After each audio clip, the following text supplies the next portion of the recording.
Hello everyone, welcome to teaching Pathshala. मैं हूं आपकी एजुकेटर ज्योति। इस वीडियो में मैं आपको इन्फॉर्मेशन देने वाली हूं regarding the NCCS Pune PhD programme, जो कि रिलीज किया गया है अगस्त 2024 सेशन के लिए। इसकी लास्ट डेट रहने वाली है 10th ऑफ मई 2024। तो इस वीडियो में जो है हम इसके बारे में डिस्कस करेंगे कि कौन से बच्चे एलिजिबल हैं, साथ ही साथ इन्होंने क्या क्राइटेरिया रखी है और क्या प्रोसीजर है अप्लाई करने का। तो अगर आपकी एलिजिबिलिटी मीट होती है और एज वेल एज अगर आप इंटरेस्टेड हैं एनसीसीएस पुणे में पीएचडी के लिए अप्लाई करने के लिए, तो आप इस वीडियो में बने रह सकते हैं और इससे जुड़े सारे इंपॉर्टेंट लिंक आपको डिस्क्रिप्शन बॉक्स में मिल जाएंगे। तो जैसे कि आप देख सकते हैं कि एनसीसीएस जो है एक ऑटोनोमस इंस्टीट्यूट है of department of biotechnology, ministry of science and technology under government of India.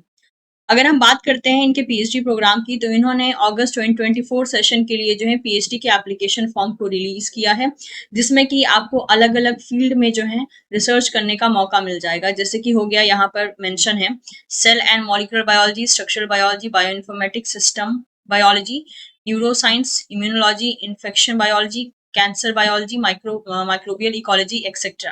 ये सारे के सारे फील्ड जो है मतलब कि अवेलेबल हैं, जिसमें कि आप अप्लाई कर सकते हैं या अगर आपका इंटरेस्ट होता है तो। एप्लीकेंट्स शुड हैव और anticipate completing there post graduate degree by the end of July 2024।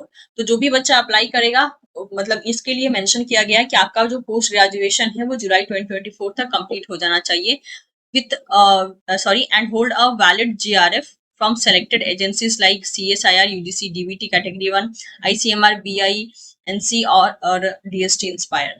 तो इसके अलावा जो है आपके पास कोई अच्छी अपनी मतलब की फेलोशिप होना चाहिए, यानी कोई ना कोई आपका JRF क्लियर होना चाहिए, या फिर कोई ऐसा एग्जाम या फिर कोई ऐसा आपके पास फेलोशिप हो जिससे कि आपकी पीएचडी को फंड किया जा सके। क्योंकि ये इंस्टीट्यूट से जो है आपको पीएचडी के लिए फंड्स नहीं देने वाले हैं, आपके पास कोई अपना फंड्स होना चाहिए। जैसे कि आपके पास CSR JRF हो सकता है, DBT JRF हो सकता है, ICMR JRF हो गया, DST इंस्पायर फेलो हैं अगर आप, तो भी आप अप्लाई कर सकते हैं, BINC के स्टूडेंट हैं तो भी अप्लाई कर सकते हैं। तो जैसे कि यहाँ पर मेंशन है, इसके अलावा applicant who do not possess fellowship but have qualified JGBLS examination corrected by NCBS TIFR in December 2023 are eligible to apply। लेकिन इसके अलावा मान लीजिए अगर आपके पास कोई भी JRF एग्जाम क्लियर नहीं है, लेकिन अगर आपका JGBLS जो दिसंबर 2023 अगर आपका क्लियर है, तो उस केस में जो है आप एलिजिबल हो जाते हैं इस पीएचडी एग्जाम के फॉर्म को भरने के लिए। NCCS will offer a limited number of fellowship to the selected JGBLS qualified student but do not have fellowship। तो जैसे कि बोला गया है कि एनसीसी जो है ये लिमिटेड स्टूडेंट्स को फेलोशिप देगा अगर उनका JGBLS क्लियर है। However, only candidates shortlisted according to the NCCS criteria will be invited for the PhD interview। लेकिन आपका फाइनल क्राइटेरिया जो मीट होगा उसी के अकॉर्डिंग आपको इंटरव्यू के लिए जो है बुलाया जाएगा। अब यहाँ पे जैसे कि मेंशन है कि जस्ट बिकॉज आप फॉर्म सबमिट कर रहे हैं उसका मतलब आपका सिलेक्शन को मतलब एक तरीके से फाइनलाइज करना नहीं। ऐसा भी हो सकता है कि आप फॉर्म सबमिट करें लेकिन उनके अकॉर्डिंग अगर आपने एलिजिबिलिटी क्राइटेरिया फुलफिल नहीं किया है तो आपका फॉर्म रिजेक्ट हो सकता है। एलिजिबिलिटी जैसे कि यहाँ पर मेंशन है कि कैंडिडेट्स के पास जो है मिनिमम 55% या इक्विवेलेंट ग्रेड पॉइंट होना चाहिए उनके पोस्ट ग्रेजुएशन डिग्री में, और वो हो सकते हैं एनी ब्रांच ऑफ साइंस से along with the interest in research. As well as 5% relaxation है बाकी सारे रिजर्वेशन कैटेगरी के लिए। उस कैंडिडेट्स के पास जो है मेनली वैलिड फेलोशिप होना चाहिए, चाहे वो CSIR हो, UGC हो, DBT कैटेगरी 1 हो, ICMR हो, BINC या फिर DST इंस्पायर फेलो। तो ये सारे एग्जामिनेशन अगर आपके क्लियर है, इनमें से कोई भी एग्जामिनेशन क्लियर है तो आप एलिजिबल हो जाते हैं। इसके अलावा आपके पास अगर JGBLS एग्जामिनेशन क्लियर है इन दिसंबर 2023 तो भी आप अप्लाई कर सकते हैं। Candidates who have qualified only lecturership in CSIR NET DBT category 2 as well as project list of ICMR are not eligible to apply। अगर आपका CSIR LS क्लियर है, DBT कैटेगरी 2 में आपका नाम आ रखा है या फिर ICMR के प्रोजेक्ट लिस्ट में अगर आपका नाम आके रखा है, तो ये 3 कैटेगरी के स्टूडेंट जो है एलिजिबल नहीं है अप्लाई करने के लिए। आपको जो है अपना फॉर्म ऑनलाइन बेसिस पे जो है सबमिट करना है, और अगर आपके पास कोई भी इशू होता है तो आप इनके इस मेल आईडी पे मेल कर सकते हैं जिसमें सब्जेक्ट में पीएचडी एडमिशन क्वेरी मेंशन होगा। इसके अलावा प्रोसीजर क्या क्या है फॉर्म को फिलअप करने का, वो इनकी वेबसाइट जो है इस पे मिल जाएगा। अगर बात करें अपर एज लिमिट की तो 28 ईयर्स रहने वाली है फ्रॉम ऑगस्ट 1 2024। तो अगस्त 1 2024 तक जो है आपका जो अपर एज लिमिट कंसीडर किया जाएगा वो होगा 28 ईयर्स, और एज रिलैक्सेशन जो है SC ST और बाकी रिजर्वेशन कैटेगरी के लिए होगा as per the government rule.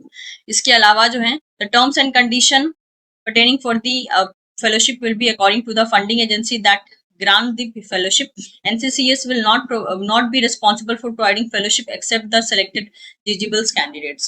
तो NCCS जो है अपनी तरफ से फेलोशिप सिर्फ और सिर्फ एलिजिबल स्टूडेंट्स को देगा। बाकी जो स्टूडेंट्स यहाँ पे आएंगे उनके पास जो अपना फेलोशिप क्लियर किया हुआ जो एग्जाम है उसके थ्रू उनको जो है फंड किया जाएगा।